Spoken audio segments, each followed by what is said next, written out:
Before we go back into the shamatha meditation in this session, I'd like to cover the first two paragraphs of the text or the quote from Padmasambhava here. Прежде чем мы вернемся к медитации шаматхи, в этой сессии хотелось бы вначале осветить два абзаца текстов, замечаний, той цитаты, которая здесь приведена из слов Падмасамбхавы. So the first paragraph starts with astonishing. Первый абзац начинается со слова «удивительно». The ongoing awareness and clarity called the mind exists, but does not exist even as a single thing. Непрерывное осознавание, ясность, называемая умом, существует, но не существует даже как нечто единое. So we can see here the mind is simply a name given to this sort of continuum of awareness and clarity. То есть мы видим здесь, что ум — это просто название, которое дается континууму непрерывности, ясности и осознавания. So also the mind is not a thing that moves through time. Кроме того, ум — это не вещь, которая движется во времени. In fact, this continuum of awareness and clarity is how the mind is defined. И на самом деле непрерывность осознавания и ясности — это и есть определение ума. The simple definition of the mind is that which is clear and knowing. Простое определение ума таково: ясное и познающее. Sometimes that's translated the mind has clarity and awareness, which is what we see here. Иногда это переводят, говоря, уму присущи ясность и осознавание. И именно это мы и видим здесь в тексте. And often in these very simple two-word definitions that we find in Buddhism, и часто в этих двух очень простых словах, двухсловных определениях, которые встречаются в буддизме, the first word is defining the entity of the thing. Первое слово определяет сущность объекта. And the second word is the function of that thing. What does it do? А второе слово — его функцию, то есть то, что этот объект осуществляет. So what is the entity of the mind? Какова сущность ума? Is the mind is clear or has clarity? Ум ясен, ему присуща ясность. What does this word clear or clarity mean? Что это слово «ясный» или «ясность» подразумевает? Here this word implies at least two things. Здесь это слово подразумевает как минимум две вещи. The mind being clear or having clarity implies that the mind is not physical. То, что ум ясный или обладает ясностью, подразумевает, что ум не материален, не физический.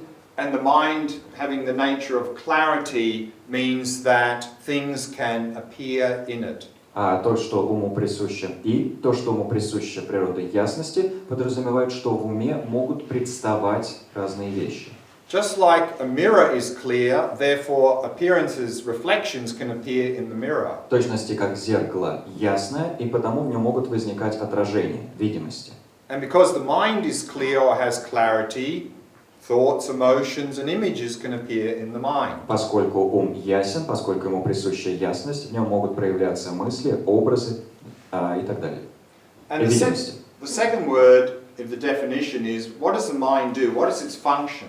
Второе слово в определении описывает то, что ум делает, какова его функция. The mind knows or it is aware. Ум ведает или он осознающий. Which means the mind engages in these appearances. Иными словами, ум вовлекается в возникшие видимости. So that's often the very simple definition of the mind. Таково часто даваемое очень простое определение ума. And as we see here, the mind is not a thing, a single thing. И как мы увидели здесь, ум — это не нечто единое, одиночное. It's simply this ongoing flow of clarity and awareness. А просто непрерывный поток ясности и осознавания. And that is given the name mind. И вот это-то и называется умом. And it says here, it arises, for it manifests as samsara and nirvana. Оно возникает, ибо оно проявляется как сансара и нирвана. And as a myriad of joys and sorrows. И как мириад радостей и горестей. It is asserted, for it is asserted according to the 12 yanas. Оно Оно утверждается, ибо оно утверждается в соответствии с 12 янами. It is a label, for it is named in unimaginable ways. Это ярлык, ибо ему невообразимыми способами даются имена. I'm not sure exactly what the 12 yanas is referring to. Не вполне уверен, на что подразумевается под 12 янами.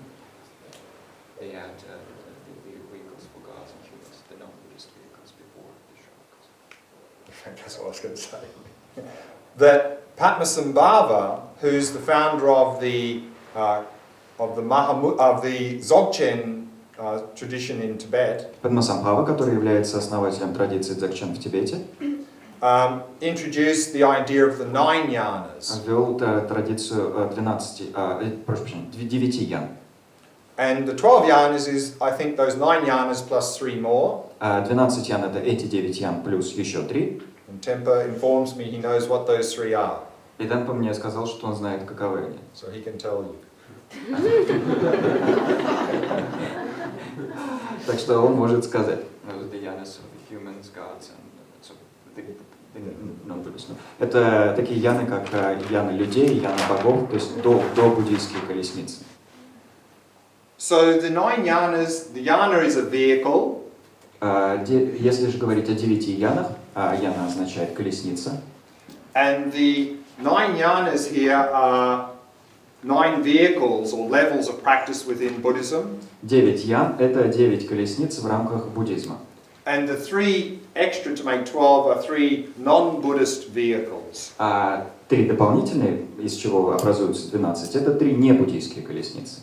So within the Buddhist vehicles, we can talk about sutra and tantra. В рамках буддийских колесниц мы можем говорить о сутре и тантре. And within the sutra level of practice, we can talk about 3 vehicles or 3 types of practitioner. И в рамках колесницы сутры мы можем говорить о 3 колесницах или 3 уровнях, про 3 видах практикующих. We can talk about the Shravaka or hero, which we already briefly mentioned earlier. Мы можем говорить о шраваках или слушателях, которых мы уже упоминали кратко. So the Shravaka is someone who hears and relies on a teacher to achieve liberation. Шравака – это тот, кто слушает учителя и опирается на учителя с целью достижения освобождения.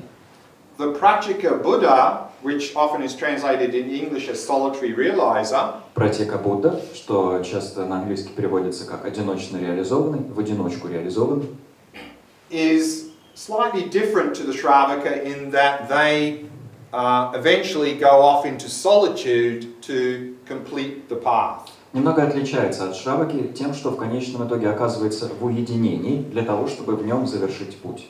And both of these practitioners are striving for personal liberation, for nirvana. Оба эти класса практикующих устремляются к личному освобождению, к нирване.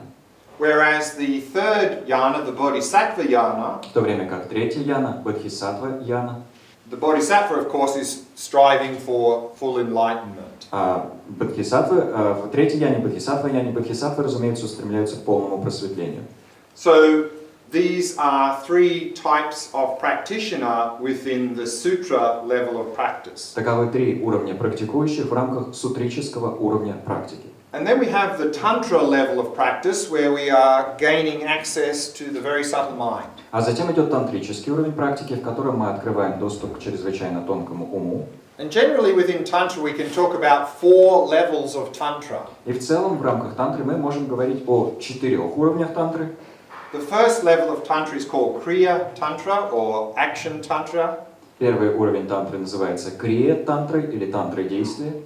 And in kriya tantra there's a lot of emphasis on external yoga, external activities. И в крия тантре делается большой упор на внешней йоге, на внешних активностях. Because it's more easy than internal yoga. Почему? Потому что внешние активности проще, чем йоги внутренние. So here there's a lot of emphasis on things like cleanliness and food and so forth. И здесь делается большой упор на таких вещах, как внешняя чистота, употребление конкретных видов пищи и так далее. Then we have charya tantra. Затем идет чарья тантра, Sometimes translated as performance tantra. что иногда переводится как тантра осуществления. And here now there starts to be also an emphasis on inner yoga, internal practice. И здесь начинают делать также некий упор на внутренние практики. So in Charya Tantra there's sort of an even balance between inner and outer practices. И в Чарья-тантре есть уже некое равновесие между внешними и внутренними практиками. And then Yoga Tantra, we now have more emphasis on inner practices and less on outer. В йога-тантре мы делаем больший упор на внутренних практиках, меньший на внешних.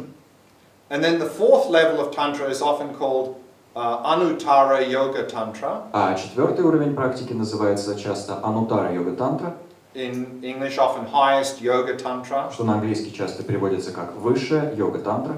And that is exemplified by these two practices of generation stage and completion stage. И примером этого уровня являются две практики, которые мы называем стадией зарождения и стадией завершения. And so here there's a complete emphasis on inner practice. И здесь полный упор делается на внутреннюю практику. In the dzogchen system, the generation stage and completion stage practices are called maha yoga and anu yoga. В дзогченовском подходе стадии зарождения и завершения называются соответственно маха-йогой и ану-йогой. So maha yoga is equivalent to generation stage and anu yoga is equivalent to completion stage. Маха-йога эквивалентна стадии зарождения, ану-йога эквивалентна стадии завершения. And then we have ati yoga, А затем идет ати-йога, which is another name for dzogchen. и это еще одно название дзогчена. And within dzogchen, we have two levels or two parts to dzogchen practice. А в рамках дзогчена мы выделяем два уровня, две части дзогченовской практики. We have the cutting through and the direct crossing over. Прорыв и прямой переход. Cutting through in Tibetan is tekcha. Прорыв на тибетском называется чекче, And direct crossing over is tergyal. а прямой переход чогел. And this cutting through is more or less synonymous with this pointing out and non-meditation instructions. Прорыв в большей или меньшей степени синонимичен указующим наставлением и наставлением по немедитации. Whereas my understanding is that there is nothing equivalent to the direct crossing over in the Mahamudra system. В то время как в моем понимании в махамудре, системе махамудры нет ничего эквивалентного прямому переходу. This is something unique to dzogchen. Это практика уникальная для дзогчена. So we can talk about these yanas or levels of practice. Итак, мы можем говорить обо всех этих янах или системах практики. And that's what's being referred to here. И об этом-то здесь речь и шла.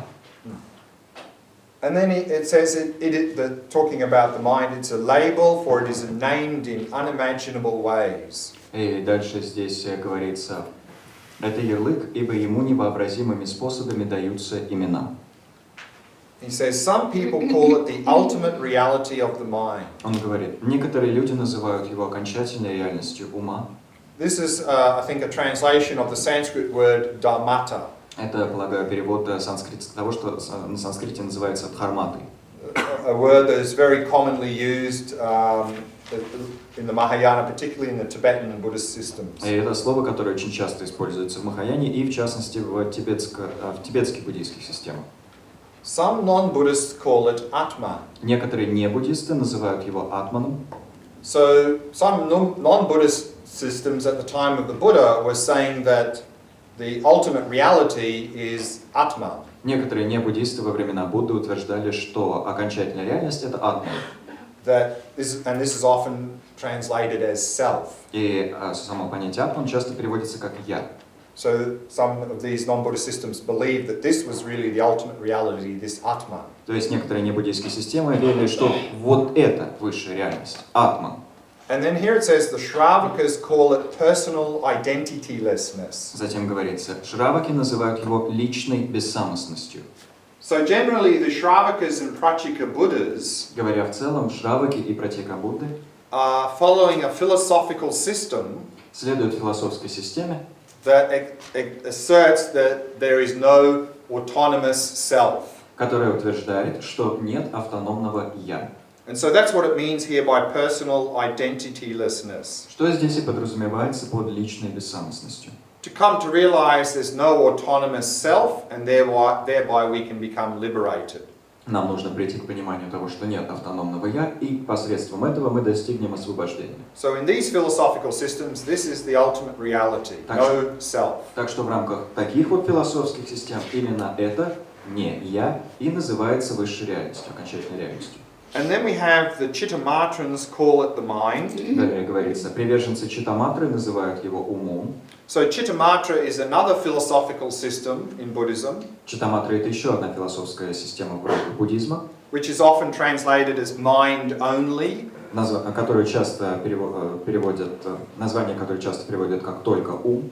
And their assertion is that there is nothing existing external to the mind. И эта система утверждает, что нет ничего, что существовало бы внешне относительно ума. That even though there appears to be a physical external world there, Хотя и представляется, что там есть физический внешний мир, this is an illusion. это иллюзия. That in fact everything is internal to the mind. И на самом деле все является внутренним по отношению к уму. Hence mind only, Chittamatra. Отсюда и название «только ум» — Читтаматра. So for them the ultimate reality is the mind. Так что для них окончательная реальность — это ум. And then he says some people call it the middle way. Затем он говорит, некоторые люди называют его срединным путем. The philosophical system that we've been following in the Vipassana chapter yesterday, Философская система, которую мы разбирая вчера Випашину, this idea of emptiness, когда мы разбирали идею пустотности, is a understanding that is coming from the Madhyamika philosophical system, это понимание, которое исходит из философской системы Мадхьямака, founded by Nagarjuna, которую основал Нагарджуна, based on the Buddha's Perfection of Wisdom Sutra teachings. на основе учений Будды в сутрах совершенства мудрости. So the word Madhyamika literally means middle way, И само это слово Мадхьямака в буквальном смысле означает «срединный путь», meaning finding the middle way between those two extremes which we briefly talked about. то есть мы находим срединный путь между теми двумя крайностями, которые кратко описывали. And then it says some call it the perfection of wisdom. Затем он говорит, некоторые называют его совершенством мудрости. So of course the Madhyamika philosophical system is based on the perfection of wisdom teachings. То есть, разумеется, система Мадхьямаки основывается на учениях сутр совершенства мудрости. So the perfection of wisdom, of course, is this realization of emptiness. А совершенство мудрости это, разумеется, и есть постижение пустотности. So ultimate reality for Madhyamikas is emptiness or perfection of wisdom. Так что для приверженцев Мадхьямаки окончательная реальность это Wisdom of emptiness or perfection of wisdom. и есть мудрость пустотности или совершенство мудрости. Some give it the name Tathagata Garbha. Некоторые дают ему имя Татхагата-гарбха. Tathagata is another epitaph or name for Buddha. Татхагата это еще один эпитет или еще одно имя, которое называют Будду. And Tatata is another word for emptiness. Слово татхата это еще одно название пустотности. Gata or gati means go. Гата значит идти. So Tathagata is someone who's gone to emptiness, someone who's thoroughly realized emptiness and achieved enlightenment. Так что татхагата это тот, кто ушел к пустотности, полным образом постиг пустотности, достиг просветления. And here the word garba literally means womb. И здесь слово гарбха в буквальном смысле означает утроба. So we're talking here about the womb of the Buddhas. Так что мы здесь говорим об утробе Будды. And so this is another word for Buddha nature. И это еще одно название природы Будды.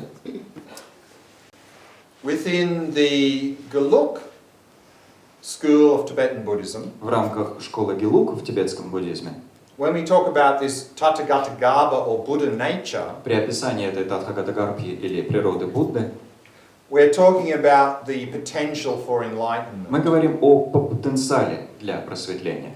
So then Buddha nature is the emptiness of our mind. И там природа Будды это пустотность нашего ума. Because the fact that the mind is empty of independent existence is why we can achieve enlightenment. Потому что то, что ум пустотен от независимого существования, и есть то, в силу чего мы можем достичь просветления. Whereas here within Mahamudra and Dzogchen В traditions, то время как здесь, в традициях махамудры и дзогчен, Tathagata or Buddha nature Тадхагата или природа Будды is the very subtle mind. это чрезвычайно тонкий ум.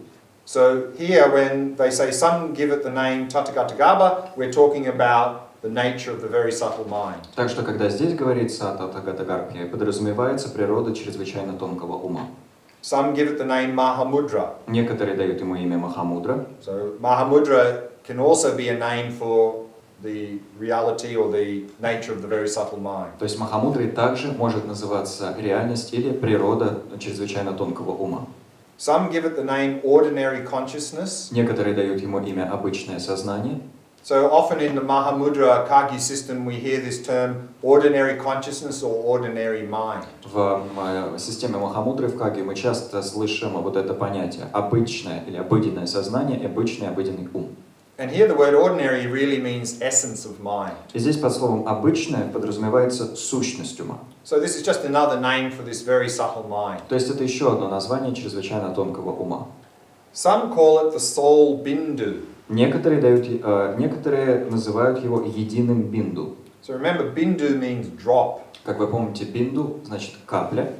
And the very subtle mind is associated with a very subtle wind energy. Чрезвычайно тонкий ум связан с чрезвычайно тонкой энергией ветра, And so this is often called the indestructible drop or bindu. которую часто называют неразрушимой каплей или неразрушимым бинду. So this is another name for this very subtle mind again. Так что опять-таки это еще одно название здесь чрезвычайно тонкого ума.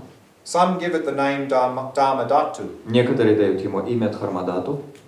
And again, this Dharmadhatu can mean the very subtle mind. Опять-таки под этим Дхармадату может подразумеваться чрезвычайно тонкий ум.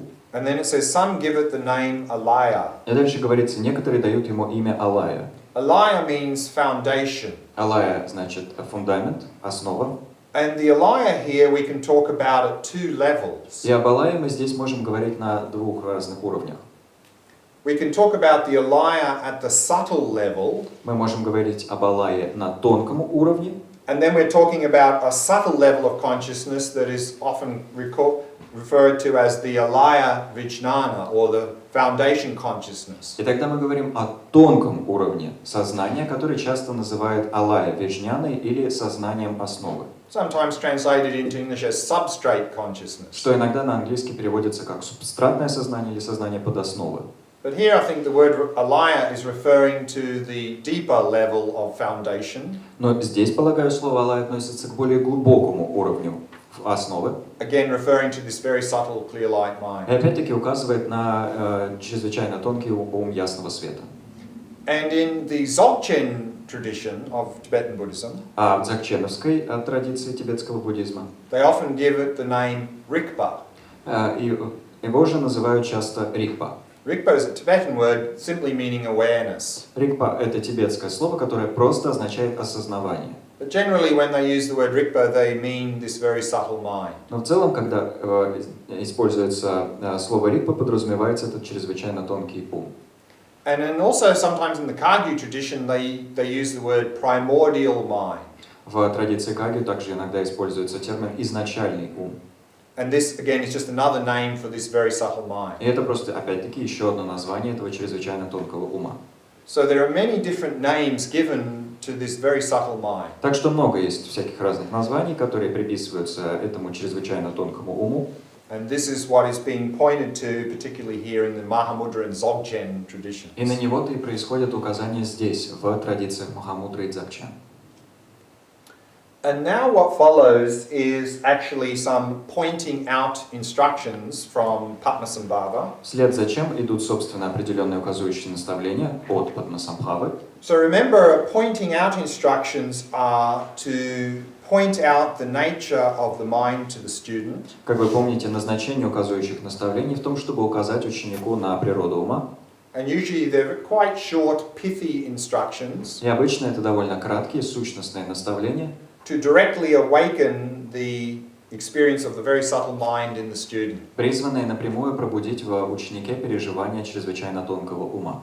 So these instructions are not really meant to be something to intellectually think about. Эти наставления не предназначены для того, чтобы над ними интеллектуально размышлять, but rather to use these instructions to trigger some direct experience. вместо того, они используются для того, чтобы вызвать некое прямое переживание.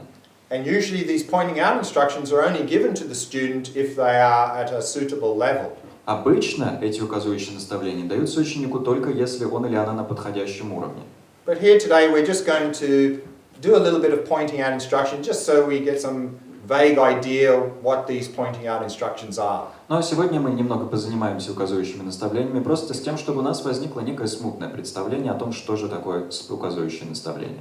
So we're going to do a meditation now based on these pointing out instructions from Padmasambhava. Так что сейчас мы выполним медитацию на основе этих указывающих наставлений Падмасамбхавы. And what I would recommend is to not intellectualize these instructions. И я бы рекомендовал не заниматься интеллектуальным постижением этих наставлений, And not try to figure them out, не пытаться в них разобраться, but rather more trust your intuitive experience. но скорее доверять своему интуитивному переживанию. And of course, if no intuitive experience comes, that's also okay. И, разумеется, если никакого интуитивного переживания не возникает, это также нормально. So, again, not to turn this into an intellectual exercise, just allow these words to sort of penetrate the mind, and whatever comes up is fine. Опять-таки, не превращайте это в интеллектуальное упражнение, чтобы не всплывало в уме, все нормально.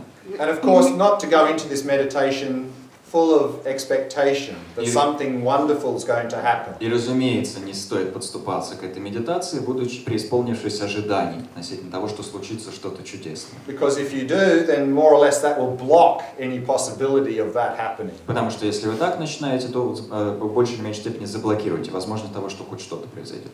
So just go in with an open mind, and whatever happens is okay. Так что приступайте к медитации просто с открытым умом, чтобы не происходило, все нормально. And if nothing happens, that's also okay. Если ничего не происходит, это тоже нормально. So let's do that practice now. Так что давайте эту практику сейчас и осуществим.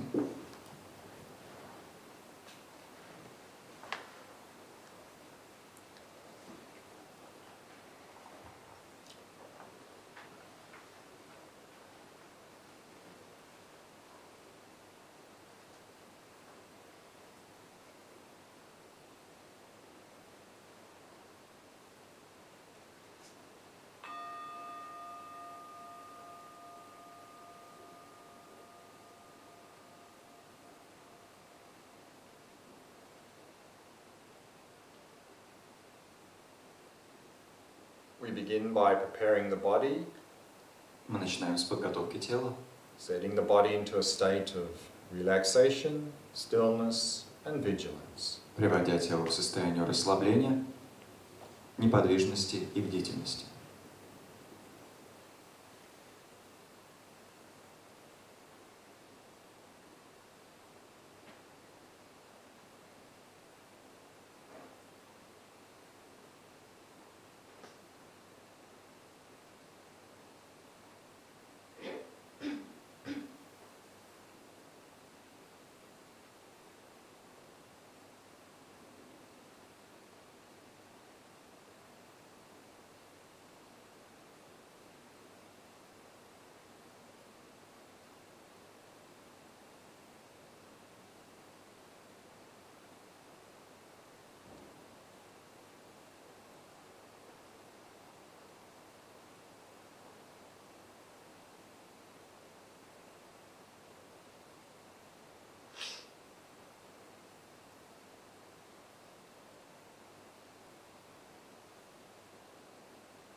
Allowing the breathing to flow naturally and effortlessly. Позвольте дыханию двигаться естественным образом и без усилий.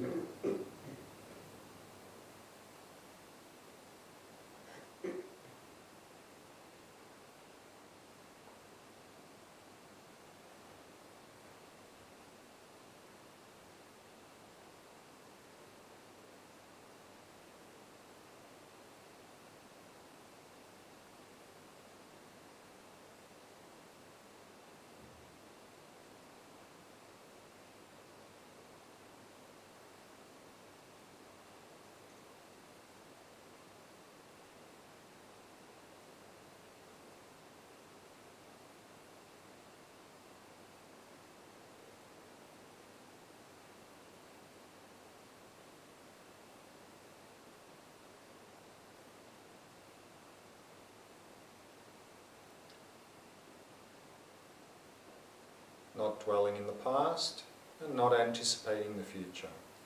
Не пребывая в прошлом и не предвкушая будущего.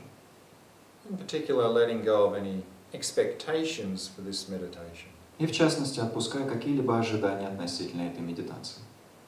Letting go of all of these things. Отпуская все это. And simply allow the mind to rest in the present moment. И просто позволяя уму покоиться в настоящем мгновении. Focusing on the sensations of the breath throughout the body. Сосредотачиваясь на связанных с дыханием ощущениях по всему телу.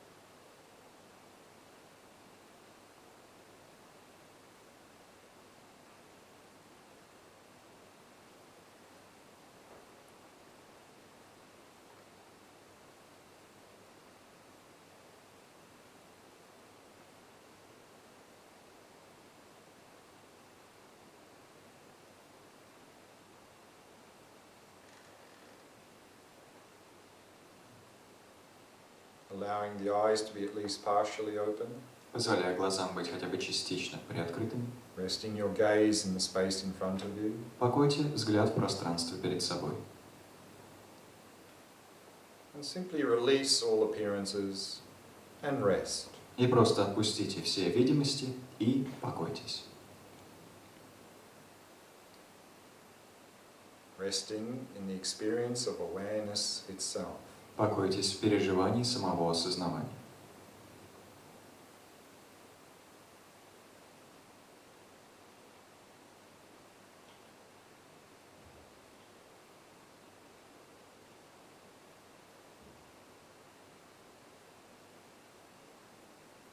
Resting in the ongoing clarity and awareness. Покойтесь в непрерывных ясности и осознавании.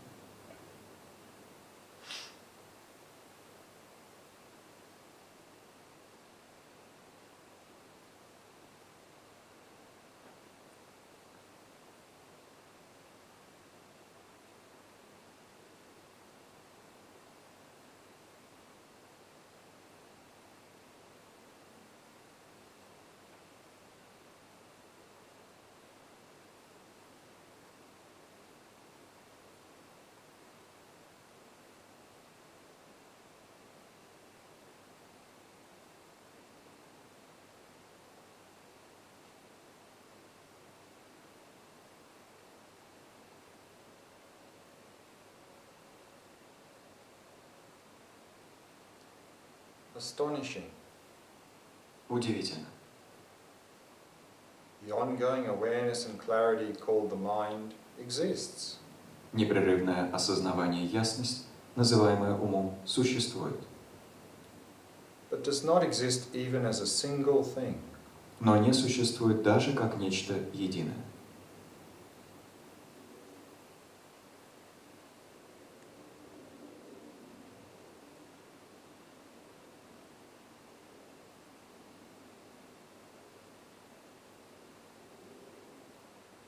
It arises, for it manifests as samsara and nirvana. Оно возникает, ибо проявляется как сансара и нирвана, And as a myriad of joys and sorrows. и как мириад радостей и горестей.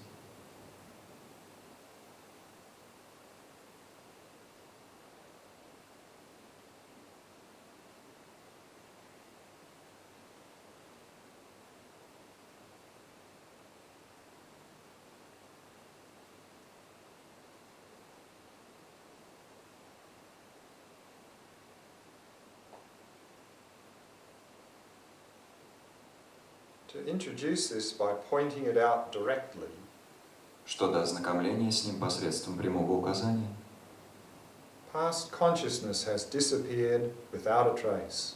прошлое сознание исчезло без следа.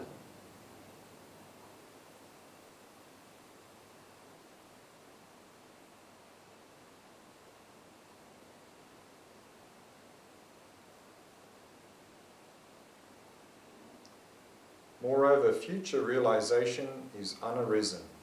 Более того, будущее постижение не возникло.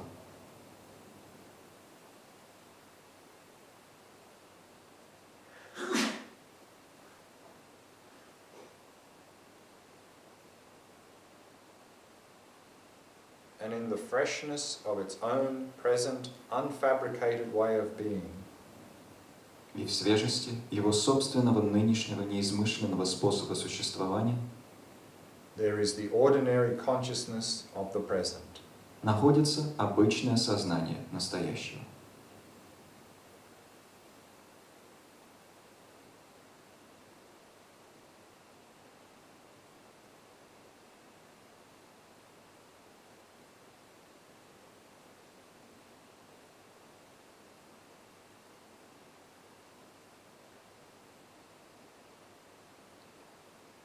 When it stares at itself, Когда оно глядит само на себя, with this observation there is a vividness in which nothing is seen. с этим наблюдением присутствует яркость, в которой ничего не видно.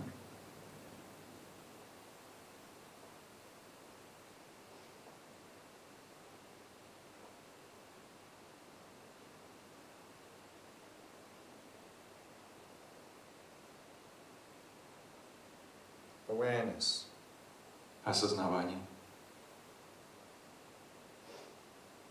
direct, непосредственное,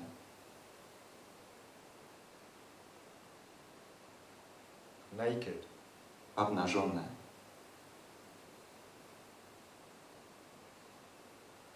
vivid, явное,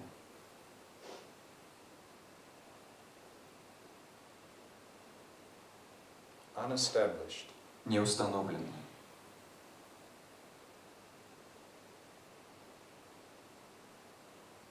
empty, пустотное,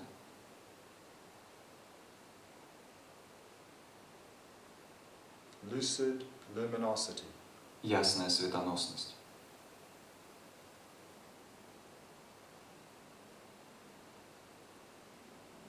unique, уникальное,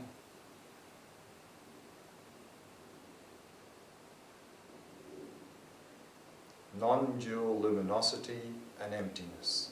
недвойственные светоносность и пустотность.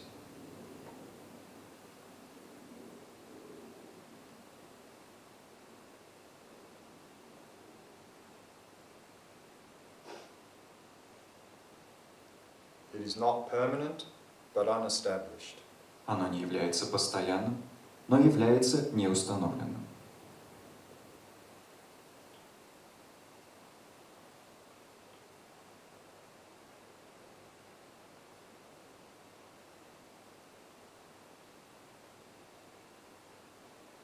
It is not nihilistic, but radiantly vivid.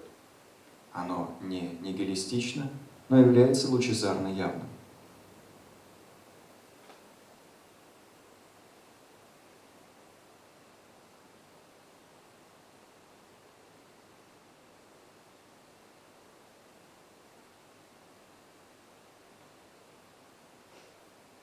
It is not one, but is manifoldly aware and luminous. Оно не одно, но многообразно осознает и является светоносным.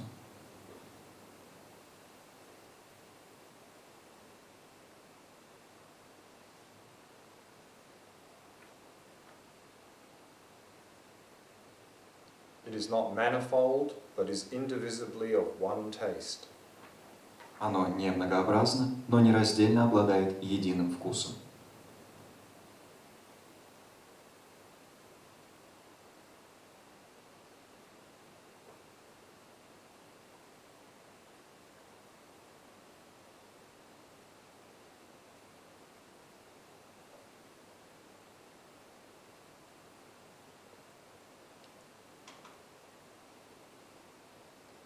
It is none other than this very self-awareness. Оно есть не что иное, как это самое самоосознавание.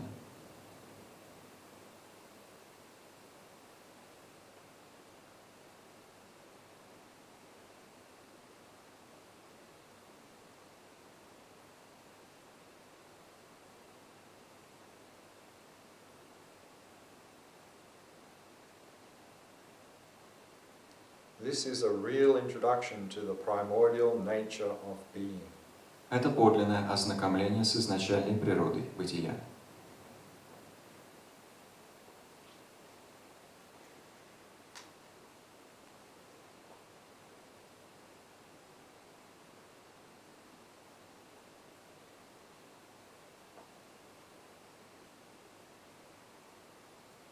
The ultimate reality of the mind is certainly empty and without basis. Окончательная реальность ума определенно пустотна и лишена основы. Your mind is intangible like empty space. Ваш ум неощутим, подобно пустотному пространству. Is it like that or not? Так это или нет? Observe your own mind. Наблюдайте за собственным умом.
Empty and void, but not a nihilistic view.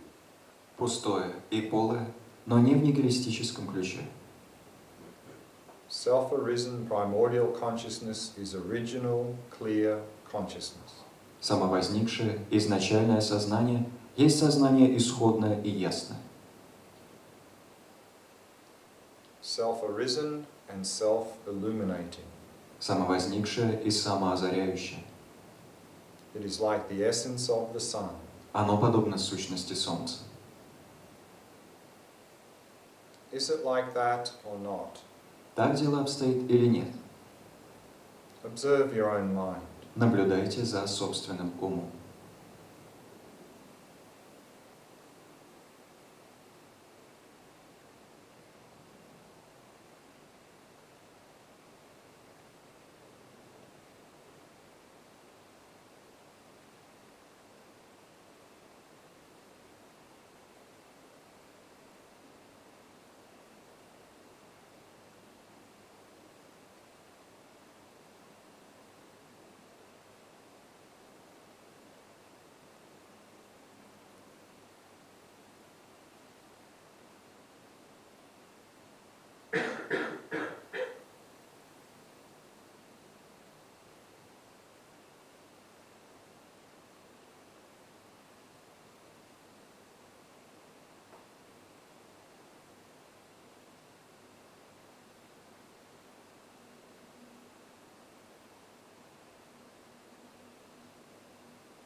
Awareness, primordial consciousness is certainly unceasing.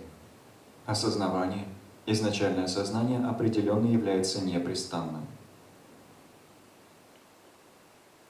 Uninterrupted awareness is like the current of a river. Непрерывное осознавание подобно течению реки. Is it like that or not? Так дело обстоит или нет? Observe your own mind. Наблюдайте за собственным умом.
dispersing discursive thoughts are certainly not being grasped.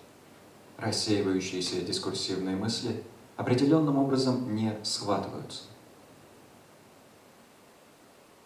This intangible dispersion is like a hazy sky.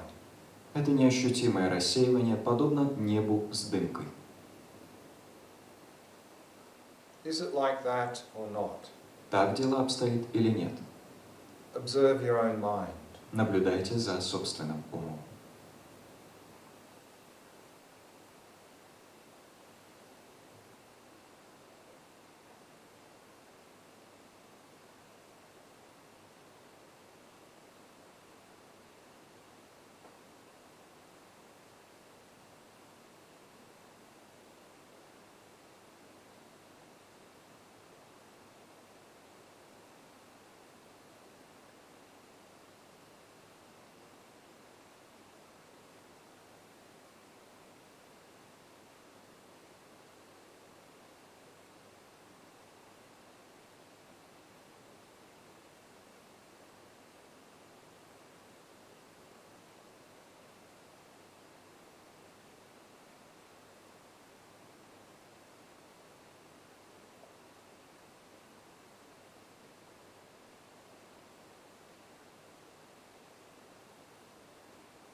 Recognize all appearances as self-appearing.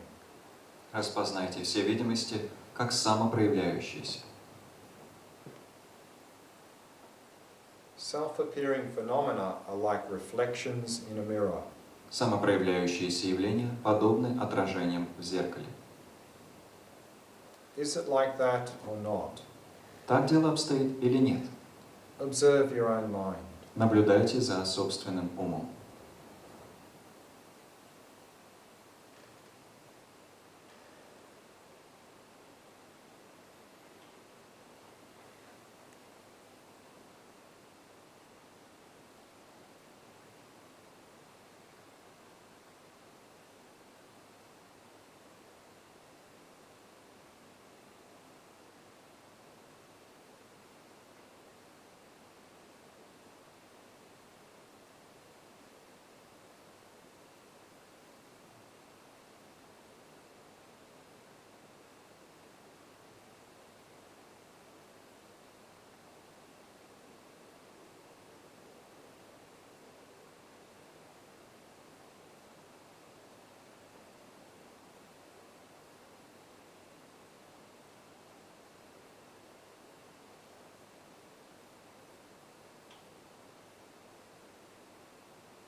All signs are certainly released in their own state. Все знаки определенно высвобождаются в собственном состоянии. Self-arising and self-releasing, they are like clouds in the sky. Самовозникшие и самовысвобождающиеся, они подобны облакам в небе. Is it like that or not? Так дело обстоит или нет? Observe your own mind. Наблюдайте за собственным умом.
After the first paragraph of these pointing out instructions, there's a part in Padmasambhava's text where he talks about in this the three embodiments are indivisibly complete. После первых абзацев, указывающих наставления Падмасамбхавы, есть абзац на странице 14, где говорится: в этом нераздельно полны три воплощения.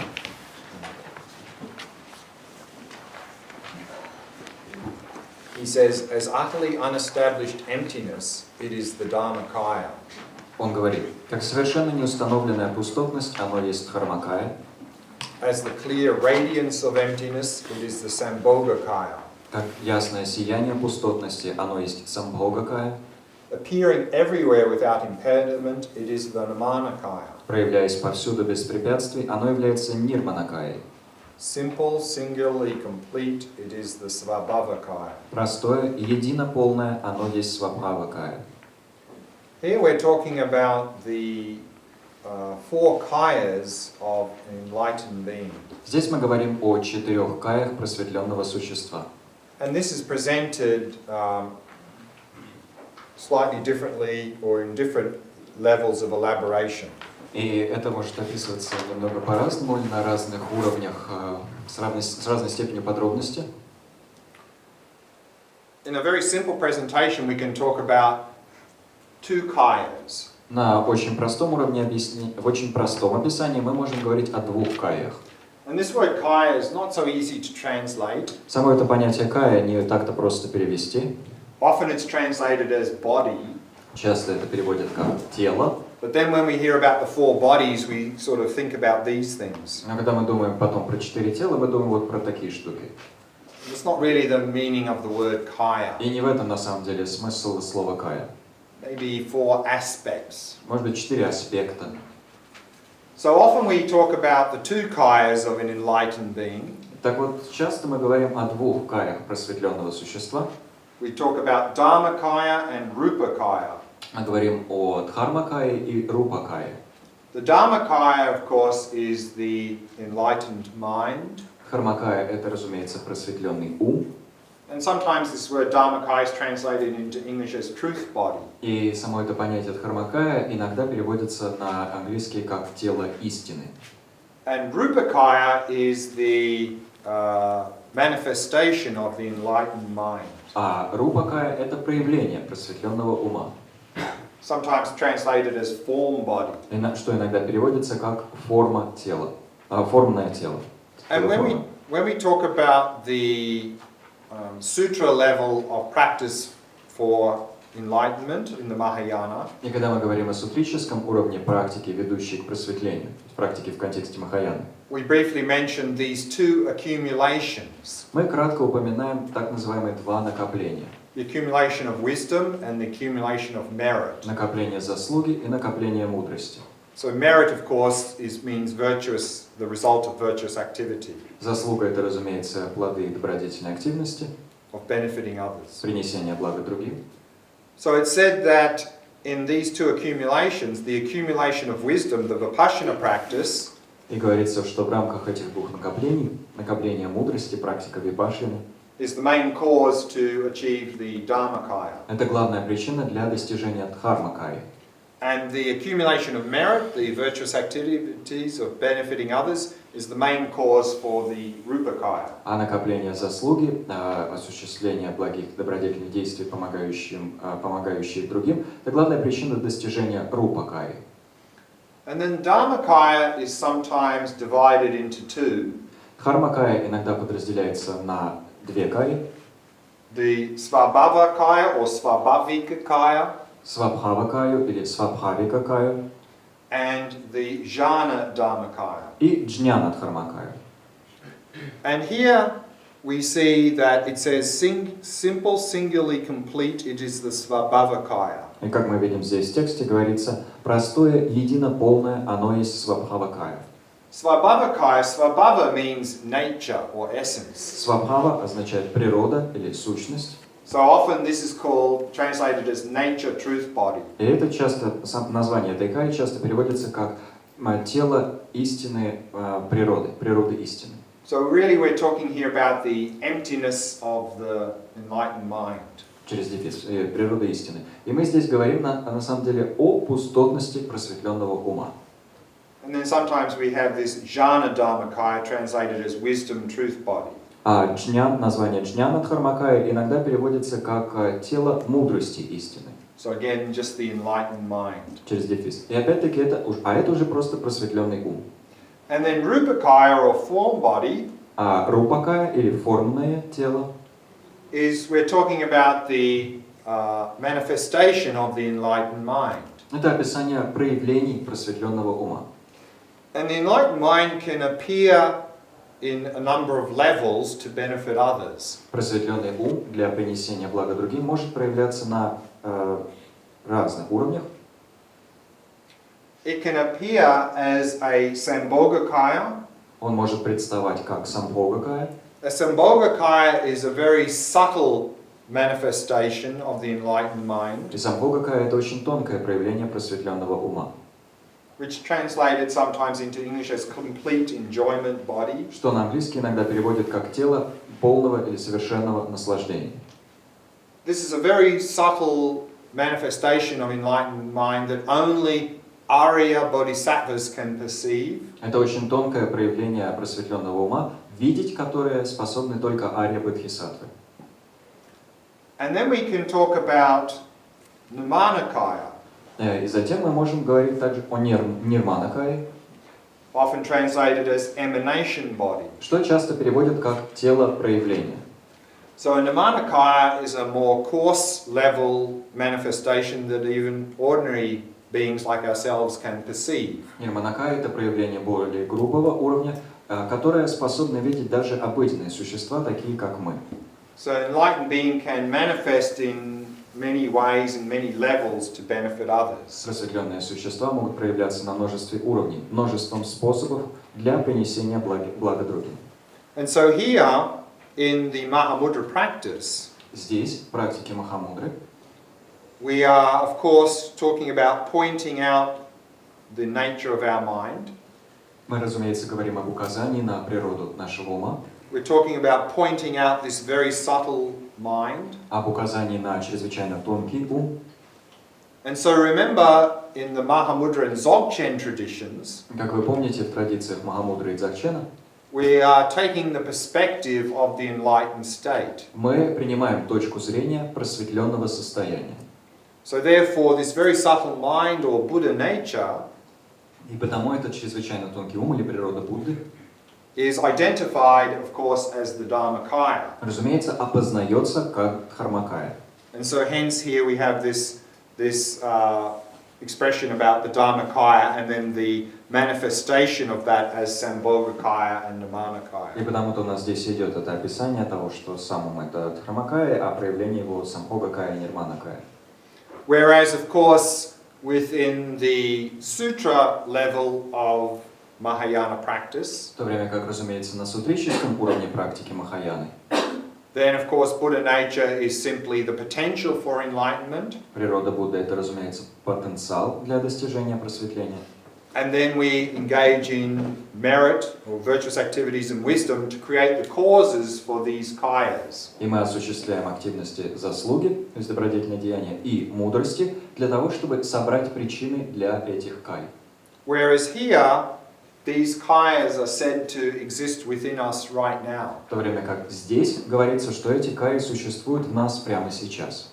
We need to just uncover them, make them manifest. Нам только нужно их раскрыть, заставить их проявиться.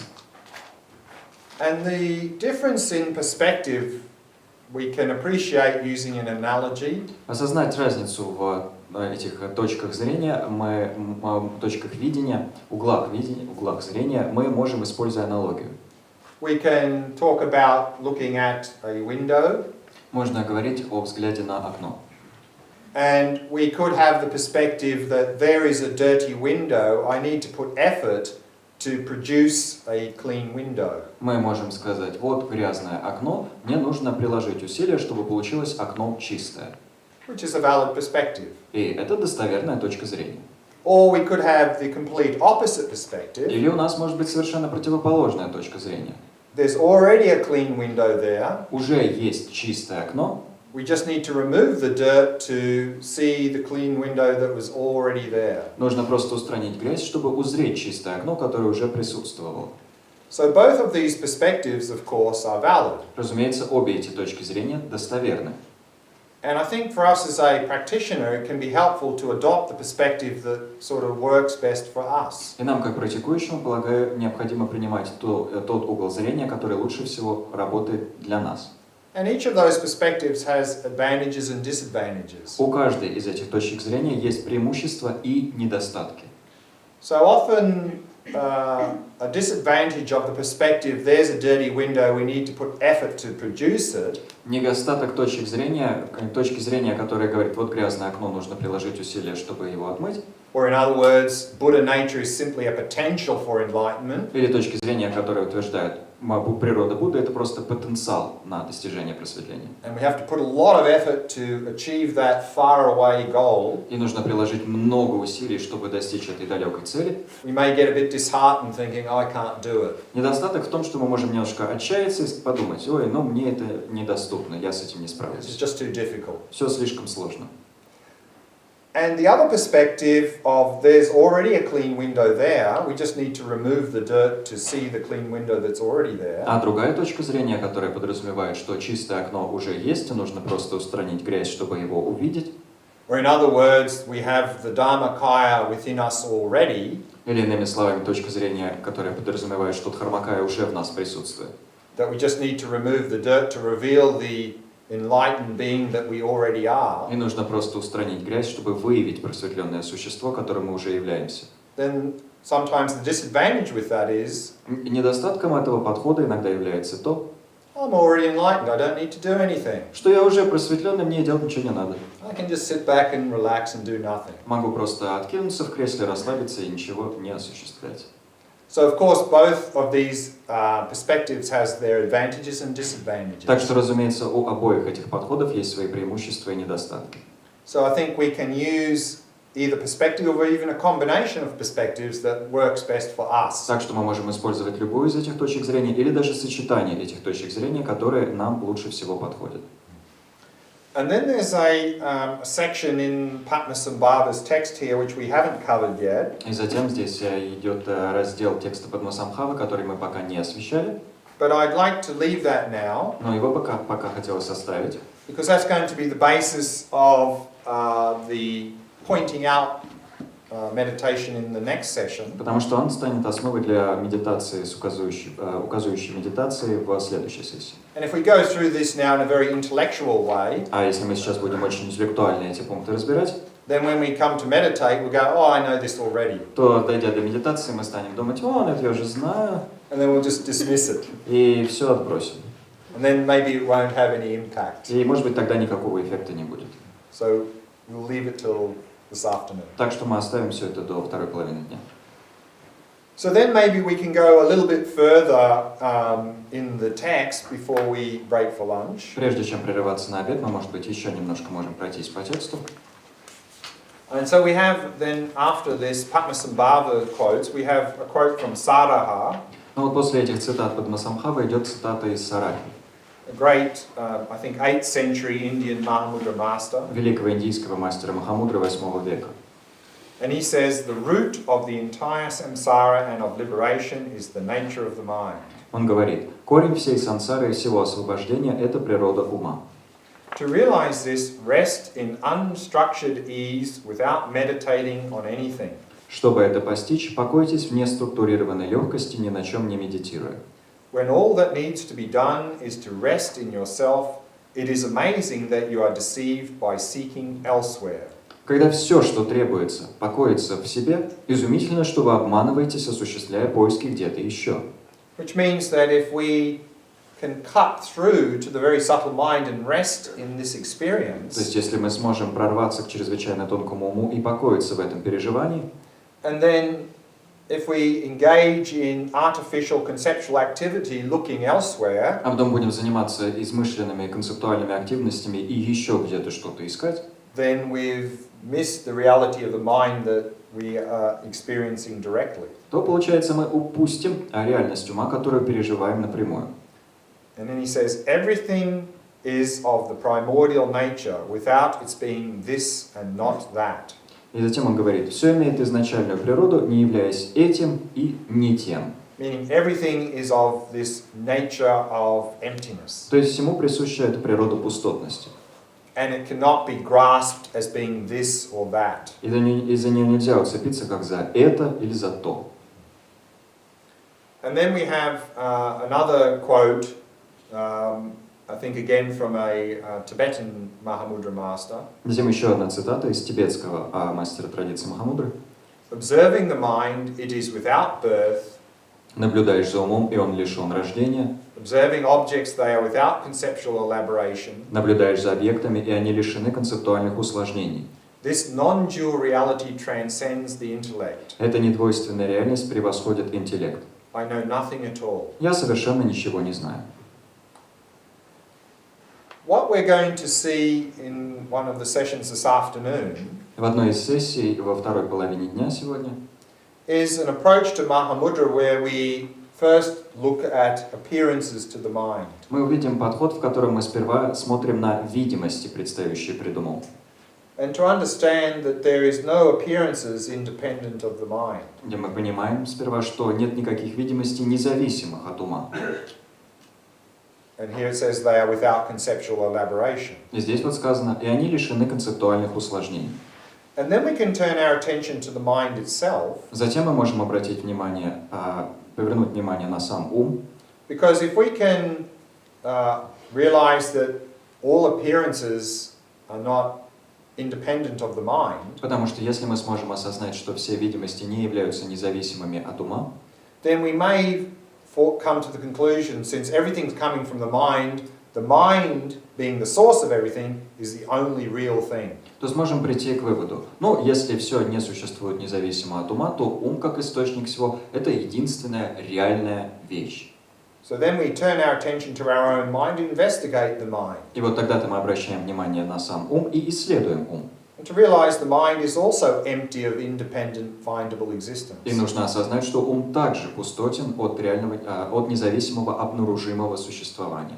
So that's what he's saying here. Observing the mind, it is without birth. И вот это он здесь и говорит. Наблюдаешь за умом, и он лишен рождения. Without birth means, of course, without being inherently produced. Лишен рождения, то есть не является неотъемлемо порожденным. Meaning is not inherently existent. It's not independently existent. То есть не имеет неотъемлемого существования, лишен независимого бытия. And so then we can really understand that mind and appearances are non-dual.